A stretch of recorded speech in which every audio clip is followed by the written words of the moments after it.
नमस्कार। मैं हूँ सोनू गुप्ता मीरगंज से और आप देख रहे हैं कार्यक्रम कड़वा है मगर सच है। इस कार्यक्रम में आज मैं आपके सामने एक ऐसी चीज़ लेकर आया हूँ। कल रात्रि में गाज़ियाबाद के एक भारत सिटी शहर में जो हुआ उसने केवल गाज़ियाबाद को नहीं बल्कि पूरे देश को सोचने के लिए विवश कर दिया। वहाँ हुआ क्या, तीन बहनें जिनका नाम निशिका, प्राची और ये पाखी है, ये तीन बहनें हैं जिनकी उम्र 16 वर्ष, 14 वर्ष और 12 वर्ष है। इनके पिता का नाम चेतन कुमार है। ये तीनों सगी बहनें हैं और तीनों बहनें में इनमें इतना प्यार था कि ये तीनों बहनें एक साथ आती, एक साथ जाती थी, एक साथ खाना, एक साथ पीना, मतलब हम कह सकते हैं कि तीनों बहनों में अथाह प्रेम था। साथ साथ आना जाना, खाना पीना, सारा काम साथ में करती थी, साथ में सोना। मतलब कोई ऐसा काम नहीं था जो कि हम ये कह दें कि साहब तीनों बहनों में कुछ डिफरेंस था। लेकिन 2019 में जो कोरोना काल आया, कोरोना काल आने के बाद इन तीनों सगी बहनों में एक ऐसी लत लगी जिस लत ने इन्हें मौत की कगार पर पहुंचा दिया। कोरोना काल आया तो विद्यालयों में ऑनलाइन शिक्षण प्रारंभ हुआ और जब ऑनलाइन शिक्षण प्रारंभ हुआ तो पेरेंट्स के द्वारा बच्चों को मोबाइल दिए गए। विद्यालय की भी डिमांड थी कि अब बहुत सारा काम, चूँकि सब कुछ बंद था। वहीं से ये जो तीन बच्चे थे, इन तीनों बच्चों के लिए क्या हुआ, एक लत लग गई ऑनलाइन गेम खेलने की। और जो ये गेम खेलते थे ये कोई कोरियन लव गेम था और ये एक चेस गेम था। मतलब मैं आपको चेस गेम आपको ऐसे समझाना चाह रहा हूँ कि टारगेट ओरिएंटेड, उसमें एक टारगेट मिलता है और उस टारगेट का आपको पीछा करना है। तीन बहनें जिनकी उम्र 12 वर्ष, 14 वर्ष और 16 वर्ष, ये पिछले कई वर्षों से लगातार उस गेम को खेल रही थी। और गेम में अक्सर ऐसा होता है कि कभी हारना होता है और कभी जीतना होता है। जब आप कोई गलत काम कर रहे होते हैं या कोई अब ऐसा काम कर रहे होते हैं जो कि आपको आपकी उम्र के हिसाब से नहीं करना चाहिए, तो पेरेंट्स के द्वारा आपको डांटा जाता है। इस बच्चे के पेरेंट्स ने इनको डांटा क्योंकि ये बच्चे इतने गेम में आदी हो गए थे कि ये बच्चे ठीक से विद्यालय नहीं जाते थे। और जब विद्यालय नहीं जाएंगे तो इनका जो स्कूल था वो इरेगुलर होने लगा था। इनकी पढ़ाई बहुत ज़्यादा प्रभावित होने लगी। इनके काम में बहुत बड़ा फ़र्क पड़ने लगा। इनकी जो स्टडीज़ थी वो लगभग कगार पर आ गई।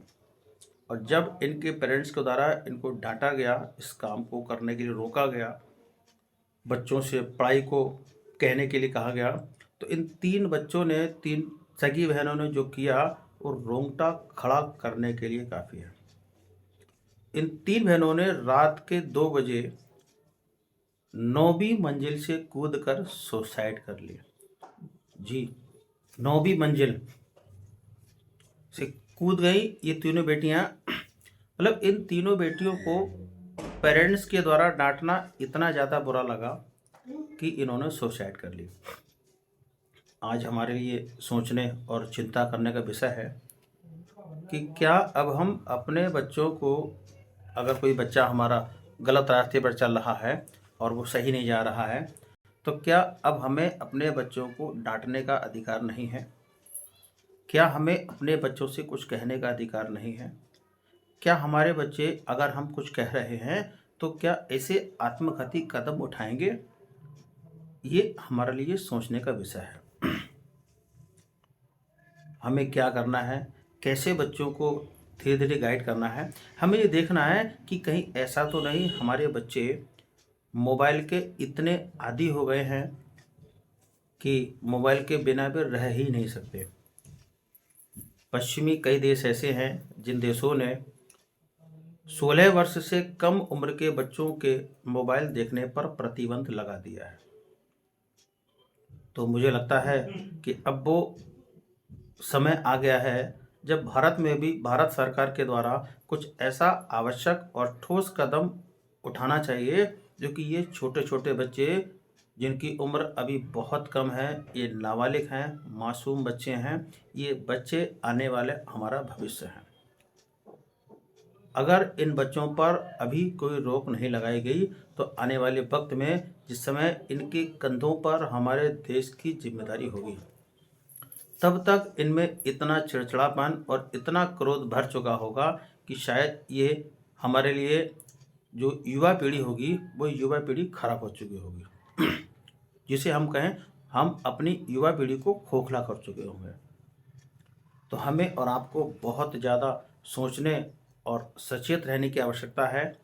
हमें अपने बच्चों को, अगर कोई बच्चा हमारा गलत मार्ग पर चल रहा है तो उसे बहुत प्यार से डील करना है और उसे धीरे धीरे करके, जो बच्चा एक ऐसी दुनिया में खो गया है जो दुनिया उसको सबसे प्रिय है, तो उस दुनिया से बाहर निकलने में उस बच्चे को वक्त लगेगा।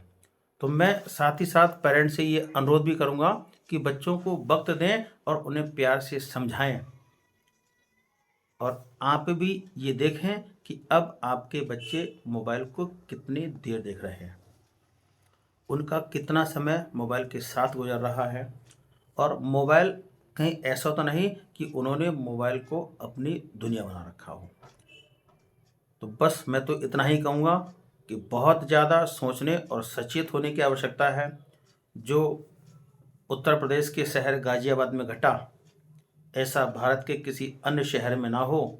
मैं बस आप लोगों से इतना ही अनुरोध करना चाहूँगा कि आप खुद भी सचेत रहें और साथ साथ अपने बच्चों की भी पूरी जिम्मेदारी उठाएं और देखें कि वो क्या कर रहे हैं और किस चीज़ में कितना समय दे रहे हैं।